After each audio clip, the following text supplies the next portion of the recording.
Welcome back to this week's edition of Modern Tech and Transformation.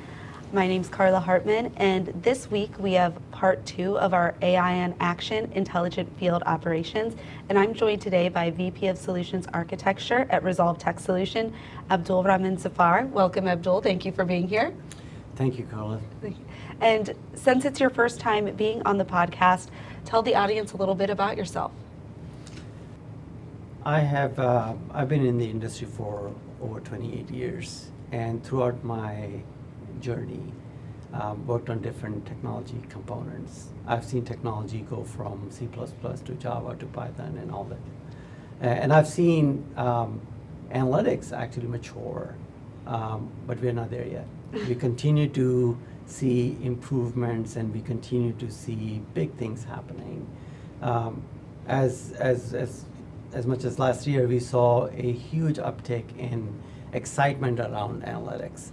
And it was all started by, transformer models. If you really look at it, generative AI, it gave us art of the possible. And we're going, okay, so are we there yet? No, we're not. We have hardly scratched the surface.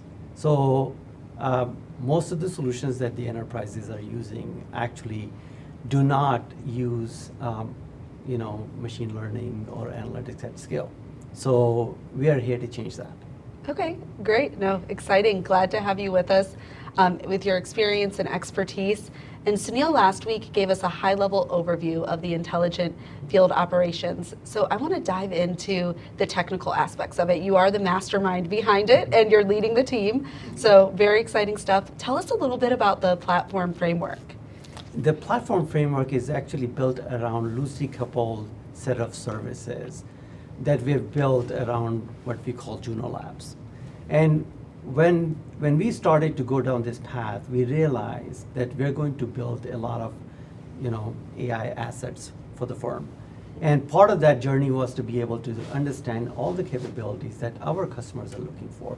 Simple capabilities like scheduling, that requires machine learning. And you might wonder, why do we need machine learning for scheduling? Because we want to make sure that we understand all the dimensions that include field force capabilities, their training, their ability to go solve problems.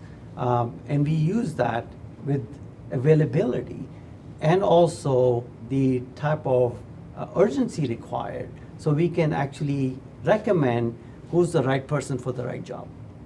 So the framework is built around people, it's built around technology, it's built around process that actually comes together and gives us a unique solution.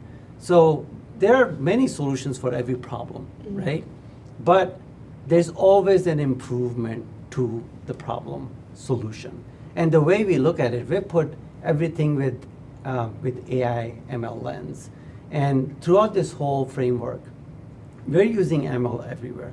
We're using generative AI in a way where a lot of us are not going, okay, so can I really converse with my data on the back end? Can I really converse with a lot of content that I have on the paper in PDFs and other forms? Can I do that? Yes, you can.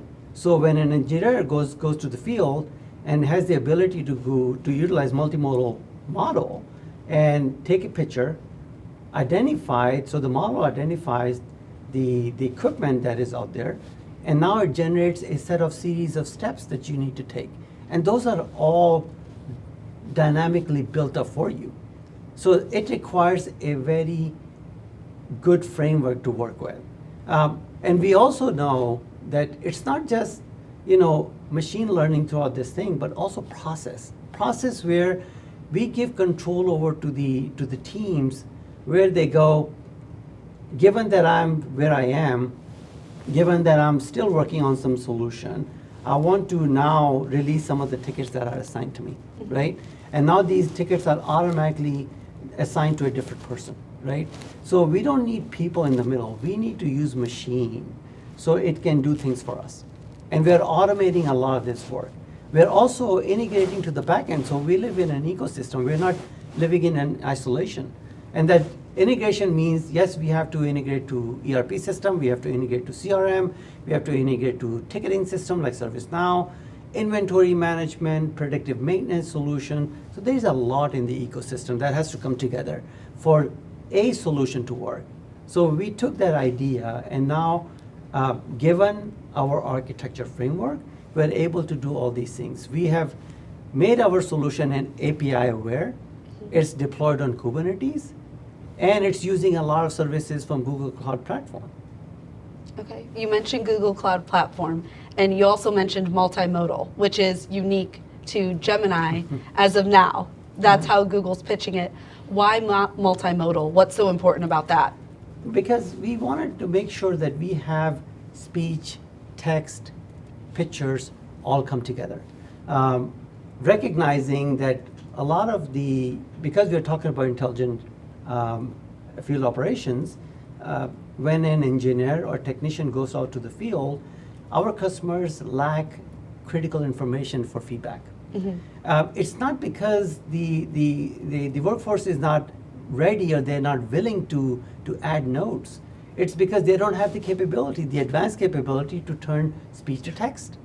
Now we have added that capability. The workforce does not have the ability to go detect an equipment easily. They don't have the capability to converse with the documents and go, what steps do I need to take to upgrade my firmware? So it's those capabilities that actually Google provides to us using Gemini. Yes. So that leads me to my next question, and you kind of have started to answer it. Why did we pick Google Cloud Platform for intelligent field operations? Absolutely. Google has always been at the forefront for analytics, right? I do recognize that, yes, we have a lot. We have other cloud providers. We have Microsoft Azure. We have AWS. These are all advanced capabilities. But Google in particular, because Google has created Vertex.ai, which is very unique. And what comes behind that are some of the nuances of building out products that makes it very simple and easy for us. Okay. Very cool. So Vertex AI, their data analytics platform, that's a real game changer. Yes, it is. It is. And intelligent field operations is just a start for us. And we have planned out multiple use cases that we're going to deploy. Well, we're going to have you back on the podcast then. Awesome, yes. So we talked a little bit about the technology and framework. Sunil mentioned that this took your team about 8 weeks with iterations. You've put together a rock star team. Tell us a little bit about the components of a team you need to put together to achieve an AI solution like this. Interesting you asked that question because, yes, when we were asked to come up with a POC rather quickly, we weren't looking at that POC as something that we go build in different isolated components. We wanted to bring it all together so we can show all of the possible. And yes, our team had pockets of capabilities, but we were able to identify and they were able to quickly train themselves up. So within a very short time, we were able to take an A team, deliver a very smart product. Very cool. So what type of people did you feel were absolutely necessary for your team? So you definitely need cloud engineers, you need data scientists, you need ML engineers, and you need a very seasoned technical architect. Such as yourself. I mean, I have team members who are actually doing the heavy lifting. Yes. But yes, I mean, it requires thinking outside the box. So you're not just building out POC, but you're building out a solution that's scalable. Yes, and that's, in my experience, I've seen where a lot of software companies fail. They can build very unique scenarios to solve a problem for a certain client, but they can't scale it. Exactly. So scalability is so incredibly important. And Sunil also touched on some of the benefits, but let's dive a little deeper into what sets this solution apart. Because we have built, we want to make sure that we are data driven. That's the first thing. And we also want to make sure that we are actually solving business problem. The first things first, it's easy to solve a business problem with low tech. I mean, of course, it's not scalable, right? You cannot go beyond POC, but it's also important to understand what is that business problem that we're solving, and how do we actually go scale it? So the capabilities that we were looking at were multifold. I mean, we're looking at service request tracking, we're looking at trading and dispatch, we're looking at inventory equipment management. So you're not actually looking at inventory on the site, on the warehouse, but also looking at inventory as you continue to use that inventory on the truck. And having the ability to utilize maps, Google Maps, so you can create a smart route to a destination. Give your customer the ability, Uber-like functionality, where the customer now knows when a dispatch has occurred and when that a technician is going to make it to your doorstep. We wanted to make sure that we manage SLAs. We know our commercial customers rely on consistent service to be able to serve their customers. So we are SLA driven. We wanted to make sure that we are compliant, contractually compliant. We wanted to also reduce costs. And putting this all together, we recognized that we were able to lower operating expense by over 25%. There are a couple of metrics that we have seen. Improvement, I mean, over 30% utilization in field technician utilization, which is phenomenal. And the benefits continue. I mean, even if you look at your carbon credits, following the maps, reducing your time on the road, on the truck, reduces your carbon footprint. Yes, and sustainability is going to Absolutely. be something that many big companies have to start reporting on, and it's definitely at the forefront of a lot of CEOs' minds. So I love, coming from an energy background, I love that you put sustainability metrics into this solution. So that's wonderful. Yep. So at the end of the day, it all comes down to customer. What type of service are you offering to a customer? What type of quality have you baked into your solution? And how are you able to actually get your customers go from having an idea to actually having a scalable product? Absolutely. So how does this all tie together? It comes together under what we have been thinking from day one at RTS, and that includes our Juno Labs construct.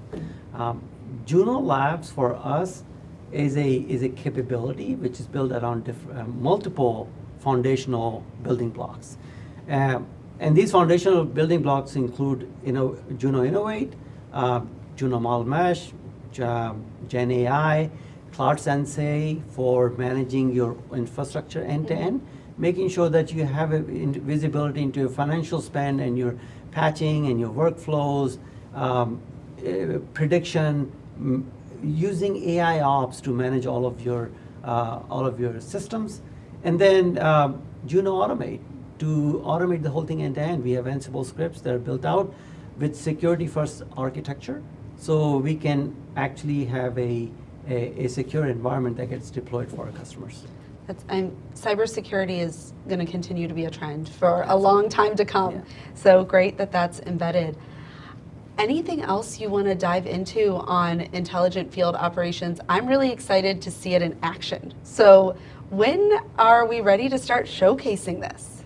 I've seen a little bit of it and it's exciting. Yeah, so we will have our GA by February, and we want to make sure that we are in front of our customers by no later than March. So we have a product already, and as we continue to make progress, as we continue to add more capabilities to that, we're looking at February to be a good time. Okay, great. So AI in action, February, March, we will be ready to showcase it. So if there's anyone listening to the podcast that would like a demo, drop a message at marketing@resolvetech.com. Thank you, Abdul, for being with me today. Appreciate your time and looking forward to all the things your team creates in the future. Yeah, thank you for having me. Thanks.